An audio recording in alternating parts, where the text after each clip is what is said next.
नए सवाल को जन्म देगा। चलिए चलते हैं जगन्नाथ मंदिर की उस रहस्यमयी यात्रा पर, जहां भगवान खुद हर सवाल का उत्तर है।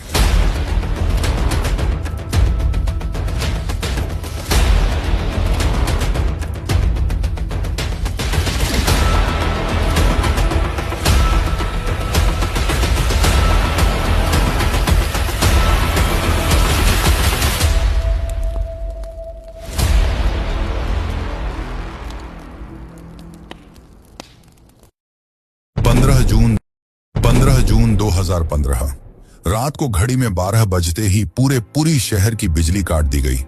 ये कोई साधारण बिजली कटौती नहीं थी। इस बिजली कटौती का कारण था मंदिर के गर्भगृह में चल रही विचित्र घटना। मंदिर के मुख्य पुजारी इस अंधेरी रात में अपनी आंखों पर पट्टी बांधे और हाथ में एक मोटा दस्ताना पहने हुए अपने हाथों पर एक दिव्य पदार्थ लेकर भगवान की मूर्ति की ओर बढ़ रहे थे। ये कुछ और नहीं, श्री कृष्ण का दिल था, जिसे ब्रह्म पदार्थ भी कहा जाता है। ठीक 12 साल बाद यह प्रक्रिया आज मंदिर में फिर दोहराई जा रही थी, जहां भगवान जगन्नाथ की पुरानी मूर्ति से उनके दिल को निकालकर नई मूर्ति में लगाया जाता है। यह होता है भगवान के शरीर को बदलने का, लेकिन आत्मा को यथावत रखने का अनुष्ठान। माना जाता है कि यह मंदिर दुनिया का एकमात्र मंदिर है जहां भगवान आज भी जीवित रूप में बसते हैं, और जब उनका शरीर पुराना हो जाता है तो ठीक उसी तरह नया शरीर दिया जाता है, जैसे कोई आत्मा नया जन्म लेती है। कहते हैं इस ब्रह्म तत्व को आज तक किसी ने नहीं देखा, और जिसने भी देखने की कोशिश की वो जिंदा नहीं बचा। नवकलेवर की रात जब पुरानी मूर्तियों से ब्रह्म तत्व निकालकर नई मूर्तियों में डाला जाता है, पुरी में कर्फ्यू जैसा माहौल बना दिया जाता है। पूरे शहर की बिजली काट दी जाती है। मंदिर को घोर अंधेरे में बंद कर दिया जाता है। मंदिर के अंदर होते हैं सिर्फ विशुद्ध ब्राह्मण, जिनका खानदान सदियों से यही कार्य करता आया है। उनकी आंखों पर पट्टी बांधी जाती है और हाथों पर मोटे दस्ताने पहनाए जाते हैं, ताकि वे ना देख सकें और ना ही महसूस कर सकें कि ब्रह्म पदार्थ है क्या। जब यह प्रक्रिया होती है तब मंदिर की सुरक्षा सीआरपीएफ के जवान करते हैं, और किसी भी व्यक्ति का मंदिर के अंदर जाना सख्त मना होता है। जब 2015 में यह अनुष्ठान हुआ था, तब एक पांडे ने उस ब्रह्म तत्व को हाथ लगा दिया था, जिसके बाद वह तुरंत ही बेहोश हो गया, और जब आंख खुली तो वह मानसिक रूप से पूरी तरह अस्थिर हो गया था। तो सवाल उठता है, ब्रह्म तत्व आखिर है क्या? क्या यह कोई दिव्य ऊर्जा है? क्या यह सिर्फ विश्वास है, या सच में कोई ऐसा अविनाशी पदार्थ मौजूद है जो युगों से युगों तक जीवित है? माना जाता है कि यह ब्रह्म पदार्थ काफी ज्यादा शक्तिशाली है, जिससे लगातार दिव्य ऊर्जा निकलती रहती है और हमेशा हल्का सा कंपन महसूस होता रहता है। प्रसिद्ध इंडियन आर्कियोलॉजिस्ट प्रवीण मोहन के हिसाब से श्री कृष्ण सिर्फ एक इंसान नहीं, बल्कि एक सुप्रीम बीइंग थे। उनके मुताबिक ब्रह्म पदार्थ, जिसे कृष्ण का दिल भी कहा जाता है, वह असल में एक आर्क रिएक्टर है, यानी कि एक ऐसा डिवाइस जो भयंकर स्तर की ऊर्जा उत्पन्न करता है। उन्होंने यह तक बताया कि क्यों जगन्नाथ की मूर्तियों को लकड़ी से बनाया जाता है।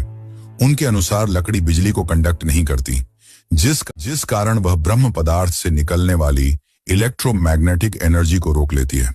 वैसे तो माना जाता है आज तक इसे किसी ने नहीं देखा है, पर आज से करीब 50 साल पहले एक व्यक्ति ने दावा किया था कि उसने इस हृदय को देखा है। उसने कहा कि हृदय चांदी की तरह तरल बह रहा था, और यही तरल लकड़ी को कमजोर कर देता है, जिस कारण हर 12 साल में मूर्तियों को बदलना पड़ता है। उस व्यक्ति ने यह तक कहा कि जब उस हृदय को प्रकाश में लाया गया तो वह चक्र की तरह घूमने लगा और जोर से कंपन करने लगा। यानी कि जब इस ब्रह्म पदार्थ को रोशनी मिलती है तो यह और भी ज्यादा सक्रिय हो जाता है, जो कि खतरनाक साबित हो सकता है, जिस कारण हर बार जब इसे पुरानी मूर्ति से नई मूर्ति में बदला जाता है तब पूरी शहर की बिजली काट दी जाती है। विज्ञान के लिए आज भी यह एक चौंकाने वाला रहस्य है जिसे कोई समझ नहीं पाया, लेकिन भक्तों के लिए यह उनके श्री कृष्ण है, उनका दिल है, जिस कारण हर दिन लाखों की तादाद में भक्त भगवान जगन्नाथ के दर्शन करने आते हैं। वैसे क्या आपको पता है कि जब श्री कृष्ण की मृत्यु हुई तब पांडवों ने उनके शरीर को जला दिया था, पर फिर कैसे उनका हृदय बच गया और वह पुरी तक कैसे पहुंचा, और इस भव्य मंदिर की रचना किसने की? आखिर कौन था जिसने बड़ी ही चमत्कारी तरीके से भगवान जगन्नाथ की मूर्ति बनाई?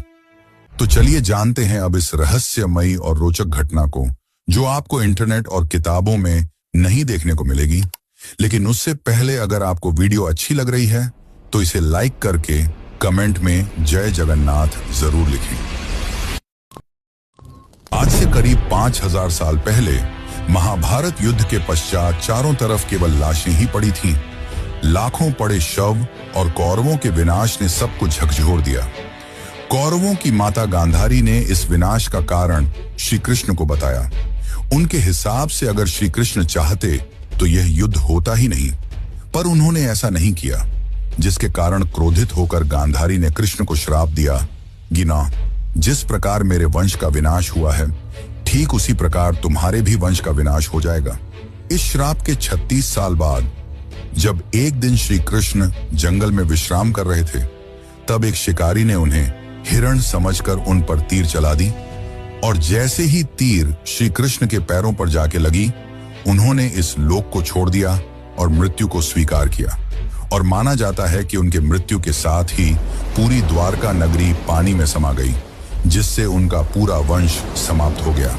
माना जाता है कि जब शिकारी ने उन्हें गलती से मारा तो उसे बहुत पछतावा हुआ और उसने श्री कृष्ण से माफी मांगी, पर श्री कृष्ण ने बताया कि ये मेरे ही कर्मों का फल है। उन्होंने समझाते हुए कहा कि पिछले जन्म में तुम महान वानर राजा बाली थे, जिसे मैंने ही राम अवतार में छल से मार दिया था, और उसी कारण आज तुम मेरे मृत्यु का कारण बने।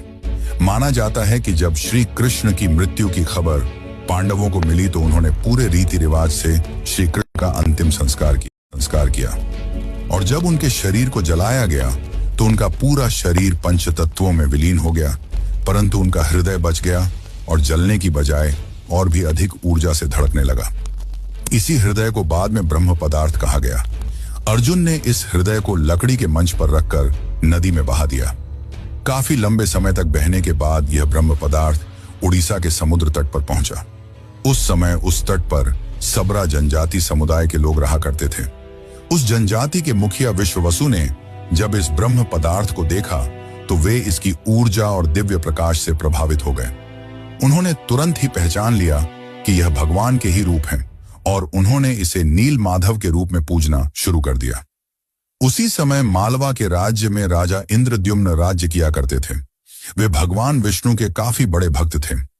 एक दिन उन्होंने नील माधव के दर्शन करने की इच्छा व्यक्त की और उन्हें ढूंढने लगे, और यही आगे चलकर जगन्नाथ के निर्माण की आधारशिला बनी। जैसा कि मैंने बताया, राजा इंद्रद्युम्न विष्णु के परम भक्त थे, और एक रात स्वयं भगवान विष्णु उनके सपने में आए और उन्हें कहा कि वे उनकी दिव्य मूर्ति नील माधव को ढूंढें और उनके लिए एक भव्य मंदिर का निर्माण करें।